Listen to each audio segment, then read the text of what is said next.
নমস্কার বন্ধুরা, তোমাদেরকে আজকে বাংলা ভাষা দিবসের শুভেচ্ছা জানিয়ে আজকে আমার চ্যানেল বঙ্গজয়তে তোমাদের ফুটবলের খবর নিয়ে শুরু করছি।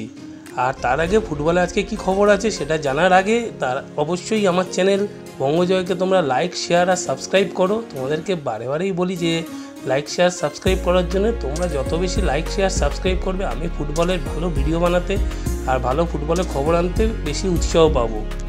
আজকে আইএসএল নিয়েই খবর হবে। তো আজকে আইএসএলে গোয়া নিজের মাঠে খেলতে নেমেছিল নর্থ ইস্ট ইউনাইটেডের কাছে এবং গোয়ার কাছে সুযোগ ছিল এই ম্যাচটি জিতে তারা আইএসএলের টপে চলে যাওয়ার, কিন্তু এই ম্যাচে আজকে অঘটন ঘটে গেছে। নর্থ ইস্ট ইউনাইটেড 2-0 গোলে গোয়া খাইয়ে দিয়েছে।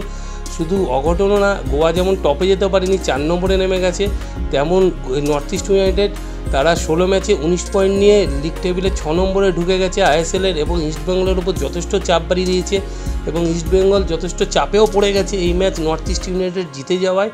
তো গোয়া 4 নম্বরে নেমে গেছে, নর্থ ইস্ট 6 চলে এসছে এবং ইস্টবেঙ্গলকে আগামী 2টো ম্যাচ জিততেই হবে নর্থ ইস্ট ইউনাইটেডের উপরে থাকতে গেলে। তো ইস্টবেঙ্গলের কাছে কিন্তু যথেষ্ট কঠিন চ্যালেঞ্জ হয়ে দাঁড়াচ্ছে। আর নর্থ ইস্ট ইউনাইটেডের অস্ট্রেলিয়ান স্ট্রাইকার জুরিক কিন্তু গোল করেই চলেছে, আগের ম্যাচগুলোতে যেমন গোল করেছিল তিনি আজকেও একটি গোল করেছে। তো আজ এই 3 পয়েন্ট পাওয়ায় নর্থ ইস্ট ইউনাইটেড 16 ম্যাচে 19 পয়েন্ট নিয়ে সুপার 6-এর যেমন ঢুকে গেছে তেমন সুপার 6-এ যাওয়ার ব্যাপারে অনেকটা এগিয়ে গেছে। অপরদিকে আগামীকাল ইস্টবেঙ্গল জামশেদপুর এফসির সাথে ইস্টবেঙ্গল নিজেদের অ্যাওয়ে ম্যাচটি খেলতে চলেছে এবং ইস্টবেঙ্গল যথেষ্ট চাপে 14 ম্যাচে 15 পয়েন্ট নিয়ে আজকে নর্থ ইস্ট ইউনাইটেড জিতে যাবে। ইস্টবেঙ্গল তো আরও চাপে পড়ে গেল, তাদেরকে এই ম্যাচটি জিততেই হবে জামশেদপুর এফসির সাথে এবং এই ম্যাচ জেতার ব্যাপারে কিন্তু কোচ যথেষ্ট আশাবাদ। আজ কোচ যখন প্র্যাকটিস করে তখন দেখা যায় 2 সিনিয়র ফুটবলার সৌভিক চক্রবর্তী এবং ক্লেটন সিলভা কিন্তু দলকে বোঝানোর জন্য জেতার ব্যাপারে যথেষ্ট দায়িত্ব নেয় এবং প্লেয়ারদের সাথে খুব অনেক কথা বলে। তো এই দুজনের দায়িত্ব থেকে কোচ যথেষ্ট আশাবাদী ইস্টবেঙ্গল কালকে এই সিনিয়র প্লেয়ারদের ঘাড়েই ভর করে হয়তো ম্যাচ উতরাবে এবং আলেকজান্ডার প্যান্টিচ কালকের ম্যাচে ডেবিউ হতে চলেছে এবং কালকে ইস্টবেঙ্গল টিম এমন হতে চলেছে গোলে প্রভসোকান গিল, রাইট ব্যাকে রাকিব, দুটো স্টপার আলেকজান্ডার প্যান্টিচ এবং চুন্নুঙ্গা এবং বাদিকে নিশু কুমার, মিডফিল্ডে কালকে ব্লকার হিসাবে হিজাজি মাহের এবং হিজাজি মাহেরের সাথে থাকবে সৌভিক চক্রবর্তী এবং অ্যাটাকিং মিডফিল্ডার হিসাবে ভিক্টর ভাস্কেজ এবং দুটো উইঙ্গার নন্দকুমার এবং মহেশ এবং স্ট্রাইকার হিসেবে অবশ্যই ক্যাপ্টেন ক্লেটন সিলভা থাকছে।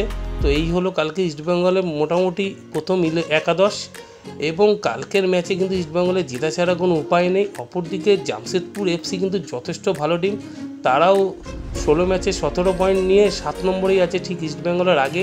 কালকে তাদের টিমে কিন্তু একাধিক ভালো ফুটবলার আছে, টিপি রায়ারেস থেকে প্রণয় হালদার, প্রতীক চৌধুরী থেকে শুরু করে প্রভাত লাকড়া যেমন আছে তেমন বিদেশিদেরাও তারা ভালো এবং চিমাচুকু গোলের মধ্যে থাকায় তাদের কিন্তু সুবিধাই হয়েছে। অপরদিকে তাদের আরেক ফুটবলার ইস্টবেঙ্গল থেকে যাওয়া লোনে সেই সিবেরিও টোরো কিন্তু গোল পেয়েছে। তো ইস্টবেঙ্গলকে কিন্তু এরা যথেষ্ট কালকে চিন্তায় রাখবে।